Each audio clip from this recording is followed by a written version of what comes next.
Hi friends, எல்லாரும் நல்லா இருக்கீங்களா? இன்னைக்கு டேஸ்டியான ரஸ்க் ஹல்வா எப்படி பண்றதுன்னு பார்க்கலாம். ஒரு நான்ஸ்டிக் பேன் எடுத்துக்கோங்க. இதில் கொஞ்சம் ஆயில் எடுத்துட்டு இதில் முந்திரி பாதாம் சேர்த்து வறுத்துக்குங்க. ஓரளவு வறுத்து வந்ததுக்கு அப்புறமா இதில் நம்ம கிஸ்மிஸ் சேர்த்து நல்லா வறுத்துக்கலாம். வறுத்ததுக்கு அப்புறமா இதில் ஒரு கப் அளவு ரஸ்க் துண்டுகள் சேர்த்து நம்ம இந்த அளவு கலர் சேஞ்ச் ஆனதுக்கு அப்புறமா ஒரு பிளேட்ல மாத்திக்கலாம்.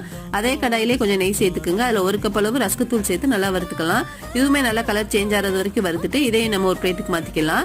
அதே கடாயிலே ஒரு கப் சுகரும் 2 கப் தண்ணியும் சேர்த்து நல்லா கொதிக்க விடுங்க. இந்த அளவு கொதிச்சு வந்ததுக்கு அப்புறமா நம்ம இதுல ஏலக்காய் தூள் சேர்த்துக்கலாம். நல்லா பாகு கொதிச்சு வந்ததுக்கு அப்புறமா நம்ம இதுல வறுத்து வச்சிருந்த ரஸ்க் தூளை சேர்த்து நல்லா கொதிக்க விடலாம்.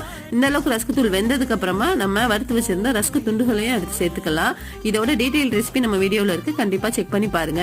இந்த மாதிரி சேர்க்கும் போது நமக்கு அங்கங்க அந்த ரஸ்க் துண்டுகள் இருக்கும், கிரன்ச்சியா இருக்கும் சாப்பிடுறதுக்கு.